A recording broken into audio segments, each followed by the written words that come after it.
Viens me remplacer.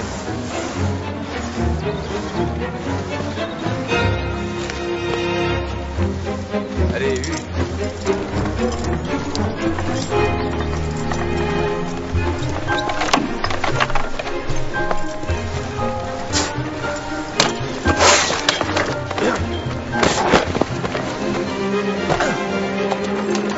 Bonjour, monsieur le maire. Sorel, comment allez-vous?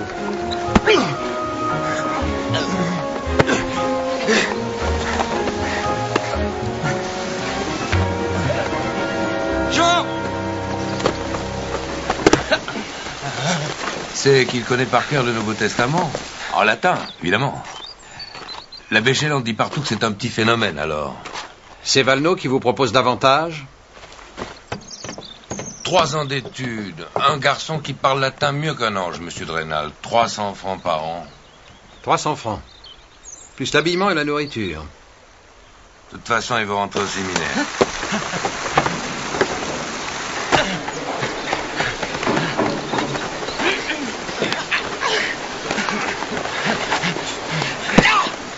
Arrêtez! Il est apparemment beaucoup plus doué pour les études que pour la lutte. Bon, je lui parle. Non, moi. Je vous raccompagne, monsieur le maire. Par ici, s'il vous plaît. Pas d'idée bonapartiste, au moins. Un théologien, monsieur le maire. Bon. J'offre 350 francs. Mais je veux la réponse ce soir. Et si ça n'allait pas, si je devais vous le reprendre un jour, l'habillement, il le garderait? Je vais y réfléchir.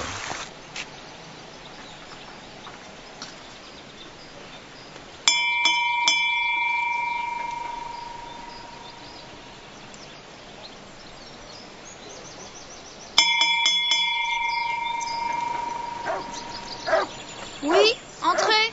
C'est pourquoi? Je suis bien chez monsieur de Rênal? C'est lui. Qui ça, lui? Viens, le précepteur, celui que vous avez engagé. Je vais le chercher. Vous pouvez entrer.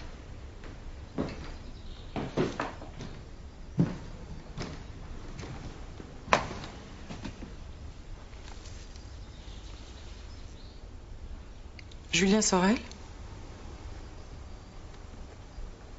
Bien, laisse-nous, Elisa. Alors, c'est vous qui parlez si bien le latin? Oui, madame. Je dois vous dire que j'ai du mal à me faire à l'idée que quelqu'un se trouve sans cesse entre mon fils et moi. Évidemment, je m'attendais à quelqu'un de plus... Non, vraiment, vous parlez couramment le latin. Oui, aussi bien que l'abbé Chélan. D'ailleurs, il a parfois la bonté de dire que je le parle mieux que lui. Tellement inattendu. Pourquoi? Non, pour rien. Simplement, j'imaginais un vieux curé. Non, pas vieux, mais ils sont parfois si sévères, si rébarbatifs. Battrez jamais mon fils, n'est-ce pas? Non, madame. Bien sûr que non. Stanislas va avoir 12 ans. Ça sera comme un camarade pour vous. Il est dans ma famille à Besançon. Il rentre demain. Ah, il est arrivé. Bonjour, Julien. Bonjour, monsieur. Commençons tout de suite par les bonnes manières, non? Dorénavant ici, tout le monde, à part nous, bien sûr, vous appellera monsieur. Vous verrez, c'est une maison où les gens sont plutôt bien traités. Si nous sommes contents d'eux, évidemment. Mais vous verrez, si nous sommes contents de vous, vous n'aurez pas à le regretter. Peut-être un peu tôt pour en parler, mais pour le séminaire, je sais que c'est votre ambition. Je pourrais faire un geste, une petite rente. Enfin, nous verrons ça. En échange, je vous demanderai de couper court avec vos relations passées. Je ne souhaite pas que mon fils soit exposé à des personnes d'un autre milieu que le sien. Nous pourrions peut-être lui faire visiter la maison. Elisa s'en chargera. Elisa! Vous irez directement en ville chez monsieur Dunant, le drapier, qu'il vous taille un habit. Vous ne pouvez pas traîner chez nous dans cette tenue. J'en profiterai aussi pour vous faire couper les cheveux. Quelqu'un l'a vu? Elisa. Vous direz à monsieur Dunant qu'il vous fasse livrer le costume ce soir avant le retour de notre fils, que nous puissions lui présenter un précepteur présentable. Oui, monsieur. Elisa, la chambre de monsieur Sorel est prête? Oui, monsieur. Eh bien, qu'est-ce que vous attendez? Excusez-moi.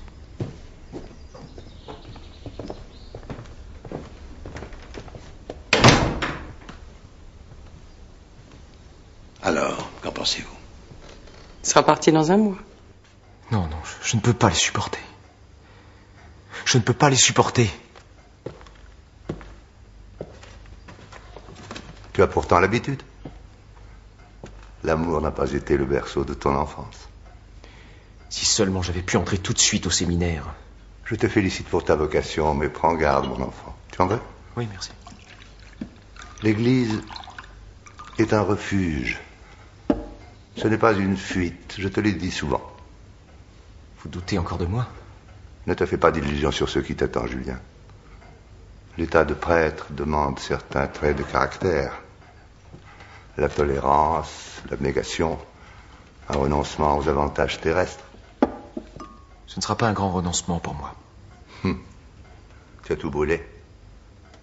Les livres, les documents. Oui, oui. Tout ce qui prouve ton attachement à l'empereur. Oui, tout. Attention, les bourgeois se croient tous les droits aujourd'hui, y compris celui de fouiller les chambres de leurs domestiques. Oui, je sais, je sais. Orgueilleux. Tu détestes les riches et tu méprises les pauvres. Tu hais là d'où tu viens et tu détestes là où tu vas. Mais où vas-tu ?